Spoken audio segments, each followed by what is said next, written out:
રશિયાનો સૌથી ઓછો ટેરિફ 18% હવે ભારત ઉપર લાગ્યો છે અમેરિકાએ. વિકાસને કેટલો વેગ મળશે? કોંગ્રેસ કઈ રીતે જુએ છે? જે રીતે દેશના વડાપ્રધાન વારંવાર વિદેશની મુલાકાતો કરે છે, જે રીતે ભાષણો કરે છે અને ટ્રમ્પ મારા મિત્ર છે એવી જે ગુણગાંગો પોકારવામાં આવતી હતી, એની સામે ટ્રમ્પ જે રીતે ભારત દેશને ટ્રીટ કરે છે, વડાપ્રધાનને તો ભૂલી જાઓ, કદાચ એમની પોતાની કોઈ એવી એ નહીં હોય, પણ ભારત દેશને ટ્રીટ કરે છે. ક્યારેક ટેરિફ વધારી દે છે, ક્યારેક ઘટાડે છે. પાકિસ્તાન સાથેની સિંદૂરની વાત હોય તો કે મારા કહેવાથી યુદ્ધ વિરામ થયો, મારા કહેવાથી આમ થાય છે, મારા કહેવાથી વડાપ્રધાન કામ કરે છે.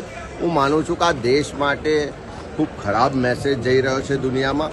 અને ખાસ કરીને તમે જોયું હશે કે જે રીતે દેશની પાર્લામેન્ટમાં નાણામંત્રીએ અને સરકારે બજેટ પેશ કર્યું, આખા દેશના શેર બજારો કડૂરભૂસ થઈને નીચે પડ્યા. આખા દેશના લોકોને ચિંતા હતી કે આ ભાષણોથી હવે દેશ કેવી રીતે ચાલશે.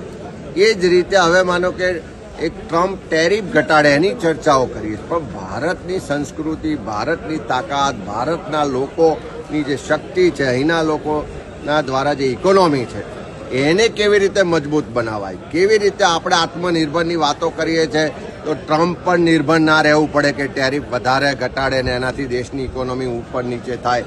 ત્યારે હું માનું છું કે વડાપ્રધાને ખાલી ભાષણો કરવાને બદલે, ખાલી મિત્રતાના ફોટા પડાવવાને બદલે દેશની ઇકોનોમી મજબૂત થાય. જે ડોલર સામે રૂપિયો નબળો થઈ રહ્યો છે, રૂપિયો મજબૂત થાય, ઇન્ટરનેશનલ માર્કેટમાં ભારતની ઇકોનોમીની વાહવાહી થાય, તાકાત ઊભી થાય, એ દિશામાં કામ કરવા જોઈએ. ખાલી ટ્રમ્પ આધારિત આપણી ઇકોનોમીને આપણે જોવા જઈશું તો યોગ્ય નહીં થાય.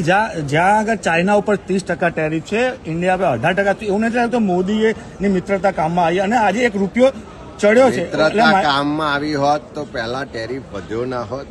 અને હજુ તો આ જુઓ, આ તો દુનિયામાં મારા એવા શબ્દો ના વપરાય, પણ અમેરિકન પ્રેસિડેન્ટના જે છેલ્લા થોડા સમયના નિર્ણયો છે, જેમના બયાનો છે, અને જે રીતે ભારત સાથે વર્તન કરી રહ્યા છે, વ્યવહાર કરી રહ્યા છે, એના આધારે જો એમના આધારિત આપણી ઇકોનોમી કે એના આધારિત દેશની વિદેશ નીતિ બનાવવા જઈશું તો આવનારા સમયમાં દેશને ખૂબ મોટું નુકસાન.